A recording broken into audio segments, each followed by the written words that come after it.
एक आलसी लेकिन भोला भाला युवक था आनंद। दिन भर कोई काम नहीं करता, बस खाता ही रहता और सोता रहता। घर वालों ने कहा, चले जाओ, निकलो घर से, कोई काम धाम करते नहीं, बस पड़े रहते हो। वह घर से निकलकर यूं ही भटकते हुए एक आश्रम में पहुंचा। उसने वहां देखा कि एक गुरुजी हैं और उनके शिष्य कोई काम नहीं करते, बस मंदिर में पूजा करते हैं। उसने मन में सोचा, यह बढ़िया है, कोई काम धंधा नहीं, बस पूजा ही तो करनी है। गुरुजी के पास जाकर बोला, क्या मैं यहाँ रह सकता हूँ? गुरुजी बोले, हाँ हाँ, क्यों नहीं, लेकिन मैं कोई काम नहीं कर सकता हूँ गुरुजी। कोई काम नहीं करना है, बस पूजा करनी होगी। तो आनंद बोला, ठीक है, मैं वह तो कर लूंगा। अब आनंद महाराज के आश्रम में रहने लगे। ना कोई काम ना कोई धाम, बस सारा दिन खाते रहो और प्रभु भक्ति के भजन में गाते रहो। महीना भर हो गया, फिर एक दिन एकादशी आई। उसने रसोई में जाकर देखा, खाने की तैयारी नहीं थी। उसने गुरुजी से पूछा, आज खाना नहीं बनेगा क्या गुरुजी? गुरुजी ने कहा, नहीं, आज तो एकादशी है, तुम्हारा भी उपवास है। तो उसने कहा, नहीं, अगर हमने उपवास कर लिया तो कल का दिन ही नहीं देख पाएंगे गुरुजी। हम तो कर ही नहीं सकते उपवास, हमें तो भूख लगती है, आपने पहले क्यों नहीं बताया?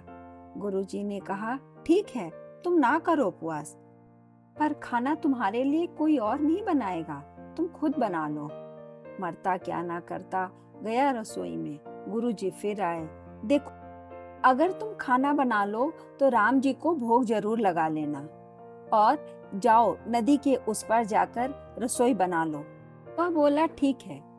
लकड़ी, आटा, तेल, घी, सब्जी लेकर आनंद महाराज चले गए। जैसे तैसे खाना भी बनाया। खाने लगे तो याद आया, गुरुजी ने कहा था राम जी को भोग लगाना। वह भजन गाने लगा, आओ मेरे राम जी, भोग लगाओ जी, प्रभु आइए, श्री राम आइए, मेरे भोजन का भोग लगाइए। कोई ना आया तो बेचैन हो गया। यहाँ तो उसको बहुत तेज से भूख लग रही थी और राम जी आ ही नहीं रहे थे। भोला मानस जानता नहीं था कि प्रभु साक्षात तो आएंगे नहीं, पर गुरु जी की बात मानना जरूरी है। फिर उसने कहा, देखो प्रभु राम जी, मैं समझ गया कि आप क्यों नहीं आ रहे हैं। मैंने रूखा सूखा बनाया है और आपको तरमाल खाने की आदत है, इसलिए नहीं आ रहे हैं। तो सुनो प्रभु, आज वहाँ भी कुछ नहीं बना है, सबकी एकादशी है, खाना हो तो यह भोग ही खा लो।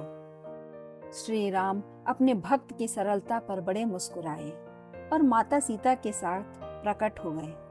भक्त असमंजस में, गुरुजी ने तो कहा था कि राम जी आएंगे, पर यहाँ तो सीता माता भी आ गई हैं और मैंने तो भोजन बस 2 लोगों का बनाया है। चलो कोई बात नहीं, आज इन्हें ही खिला देते हैं। वह बोला, प्रभु मैं भूखा रह गया, लेकिन मुझे आप दोनों को देखकर बड़ा अच्छा लग रहा है। लेकिन अगली एकादशी पर ऐसा ना करना, पहले बता देना कि कितने जन आ रहे हो, और हाँ, थोड़ा जल्दी आ जाना। राम जी उसकी बात पर बड़े मुदित हुए, प्रसाद ग्रहण करके चले गए। अगली एकादशी तक यह भोला मानुस सब भूल गया। उसे लगा प्रभु ऐसे ही आते होंगे और प्रसाद ग्रहण करते होंगे। फिर एकादशी आई। मैं चला अपना खाना बनाने, पर गुरुजी, थोड़ा ज्यादा अनाज लगेगा, वहाँ 2 लोग आते हैं। गुरुजी मुस्कुराए, भूख के मारे बावला है, ठीक है, ले जा, अनाज ले जा। अब की बार उसने 3 लोगों का खाना बनाया। फिर गुहार लगाई, प्रभु राम आइए, सीता राम आइए, मेरे भोजन का भोग लगाइए। प्रभु की महिमा भी निराली है। भक्त के साथ कौतुक करने में उन्हें बड़ा ही मजा आता है। इस बार वे अपने भाई लक्ष्मण, भरत, शत्रुघ्न और हनुमान जी को लेकर आ गए। भक्त को चक्कर आ गया, यह क्या हुआ, एक भोजन बनाया तो 2 आए, आज 2 का खाना बनाया तो पूरा खानदान आ गया। लगता है आज भी भूखा ही रहना पड़ेगा। सबको भोजन लगाया और बैठे बैठे देखता रहा। अनजाने ही उसकी भी एकादशी हो गई। फिर अगली एकादशी आने से पहले गुरुजी से कहा, गुरुजी, ये आपके प्रभु राम जी अकेले क्यों नहीं आते? हर बार कितने सारे लोग को ले आते हैं, इस बार अनाज ज्यादा देना। गुरुजी को लगा, कहीं यह अनाज बेचता तो नहीं है, देखना पड़ेगा जाकर। आश्रम के भंडार में जाकर गुरुजी ने कहा, इसे जितना अनाज चाहिए दे दो, और छुपकर उसे देखने चल पड़े। इस बार आनंद ने सोचा, खाना पहले नहीं बनाऊंगा, पता नहीं कितने लोग आ जाएं, पहले बुला लेता हूँ फिर बनाता हूँ।